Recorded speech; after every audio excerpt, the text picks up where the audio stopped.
got so much motherfucking design on right now.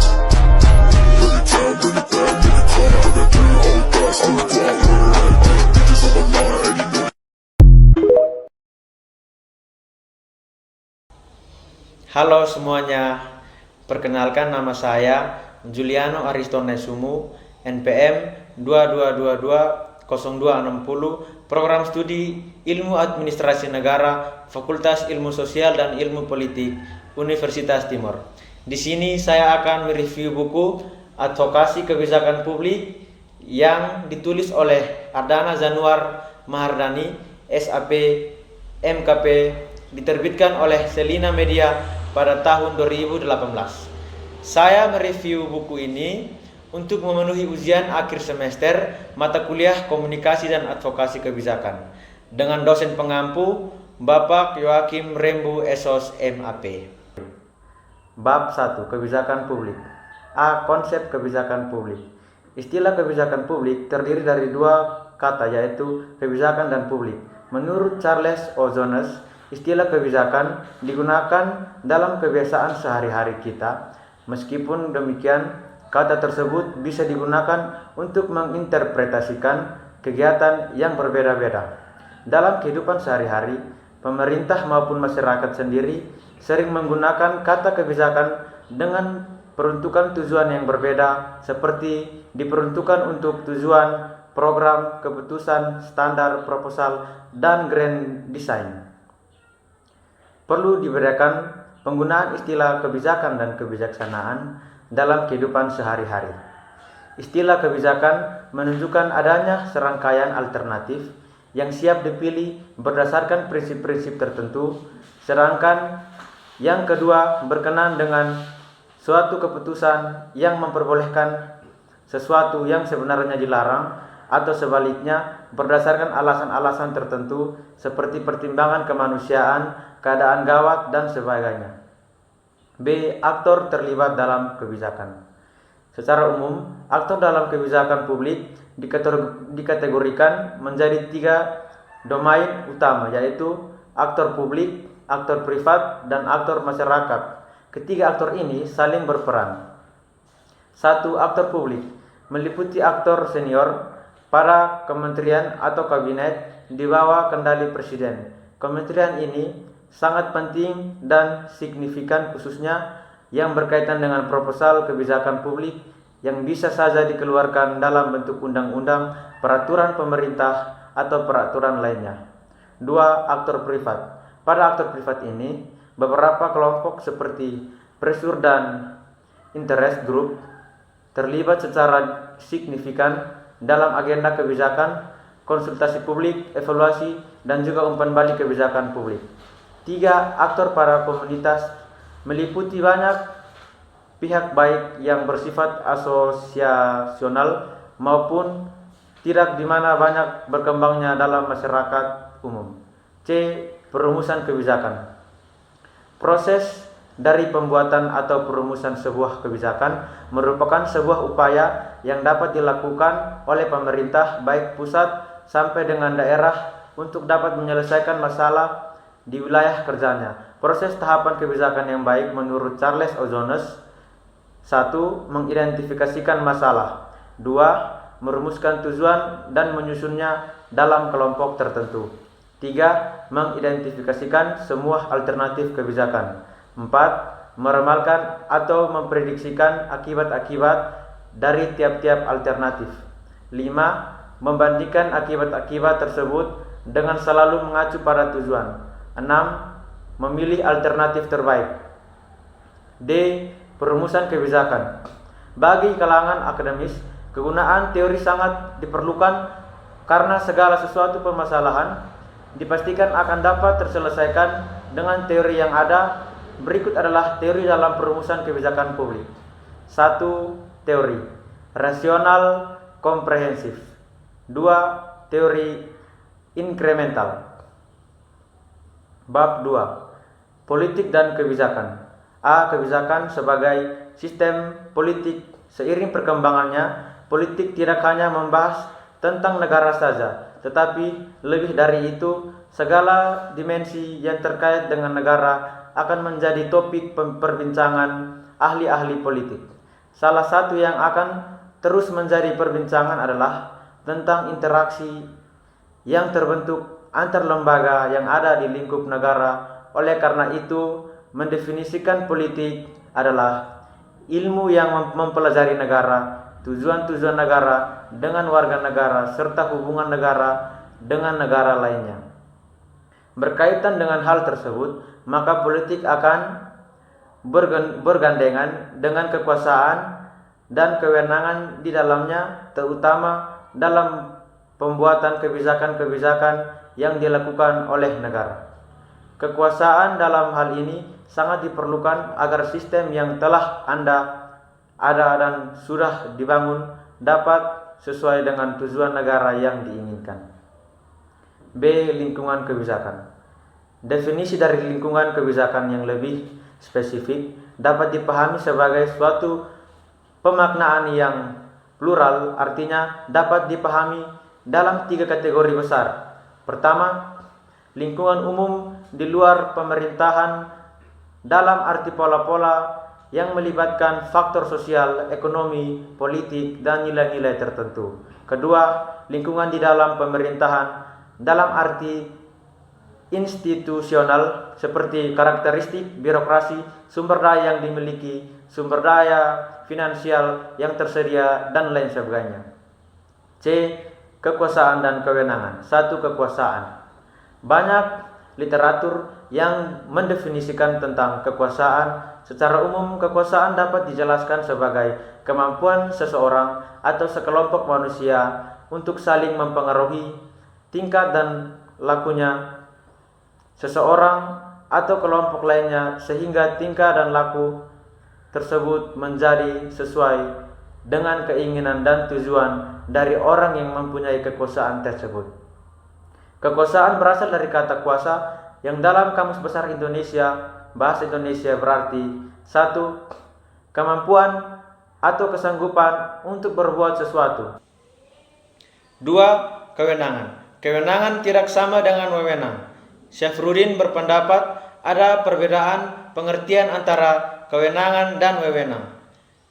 Kewenangan adalah apa yang disebut dengan kekuasaan formal, kekuasaan yang berasal dari kekuasaan yang diberikan oleh undang-undang, sedangkan pengertian dari wewenang secara yuridis adalah kemampuan yang diberikan oleh peraturan perundang-undangan untuk menimbulkan akibat-akibat hukum. D. Gaya kepemimpinan. Kepemimpinan sangat diperlukan dalam sebuah institusi, baik formal maupun non-formal, karena bagaimanapun pemimpin sangat penting untuk menjaga, mengarahkan, serta menjadikan institusi yang dipimpinnya tersebut bisa maju dan berkembang. Banyak definisi dari kepemimpinan yang ada. Terry Widjo mendefinisikan kepemimpinan adalah kegiatan dalam mempengaruhi orang lain untuk bekerja keras dengan penuh kemauan untuk tujuan kelompok. Selain itu, Ardhana Januar Mahardani, Politik dan Kebijakan, menyebutkan bahwa kepemimpinan adalah suatu proses mengarahkan dan mempengaruhi aktivitas yang berkaitan dengan pekerjaan dan anggota kelompok. Bab 3. Masalah publik. A. Masyarakat sebagai publik.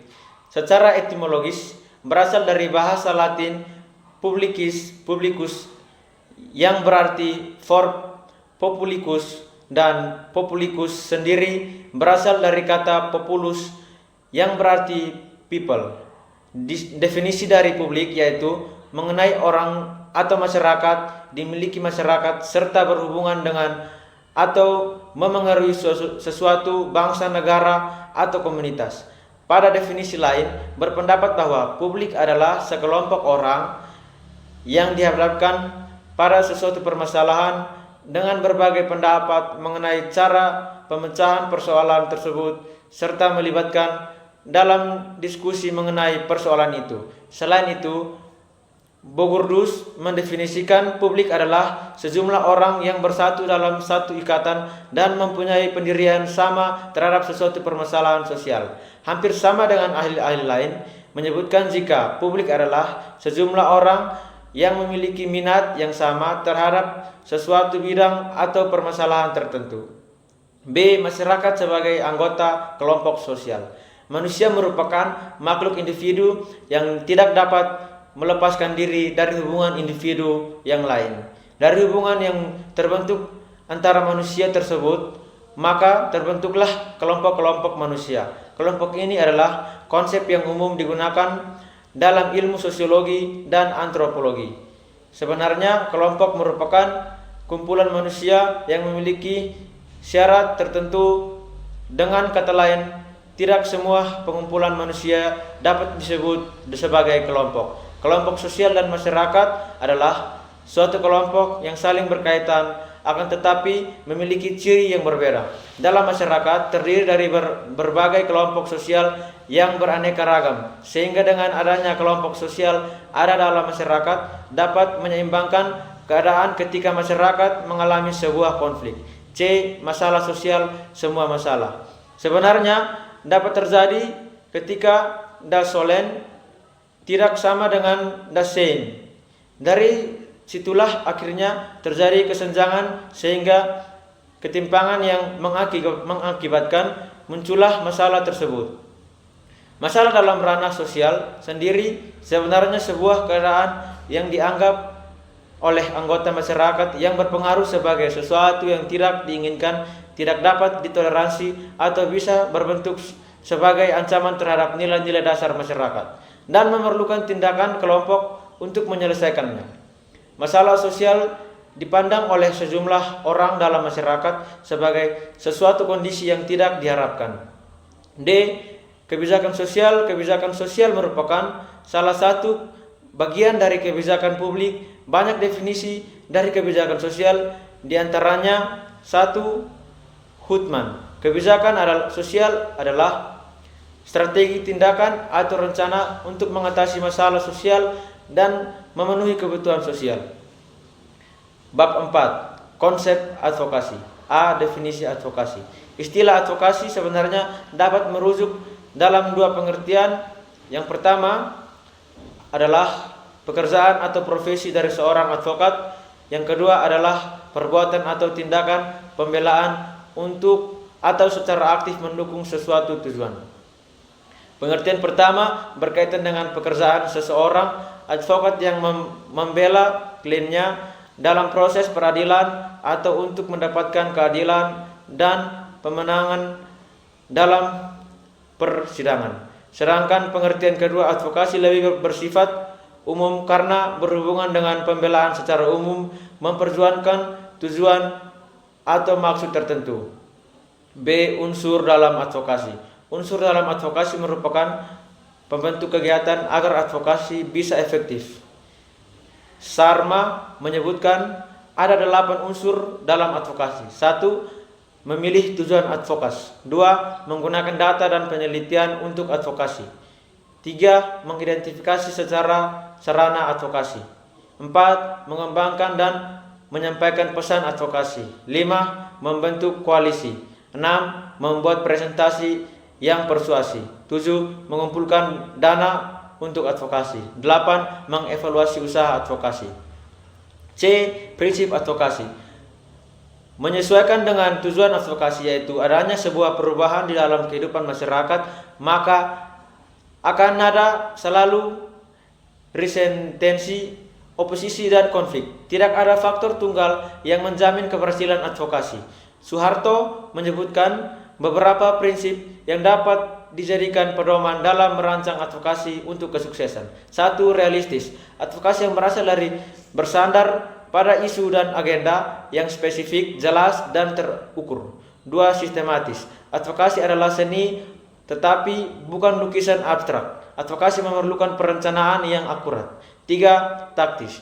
Taktis dalam hal ini berarti advokasi tidak dapat dilakukan sendiri. Pekerjaan sosial harus membangun koalisi atau analisis atau sekutu dengan pihak lainnya. 4. Strategis. Advokasi melibatkan penggunaan kekuasaan, oleh karenanya penting untuk mempelajari diri sendiri, lembaga, dan anggotanya untuk mengetahui jenis kekuasaan yang dimiliki. D. Jenis advokasi. Dalam ranah pengembangan masyarakat, advokasi dikelompokkan menjadi 2 jenis, yaitu advokasi kasus dan advokasi kelas. 1. Advokasi kasus adalah kegiatan yang dilakukan seseorang pekerja sosial untuk membantu klien agar mampu menjangkau sumber atau pelayanan sosial yang telah menjadi haknya. 2. Advokasi kelas menunjukkan pada kegiatan-kegiatan atas nama kelas atau sekelompok orang untuk menjamin terpenuhinya hak-hak warga dalam menjangkau sumber atau memperoleh kesempatan-kesempatan. Baik, inilah hasil review materi saya dari buku Advokasi Kebijakan Publik. Bila ada kata yang tidak berkenan, saya mohon maaf. Sekian dan terima kasih.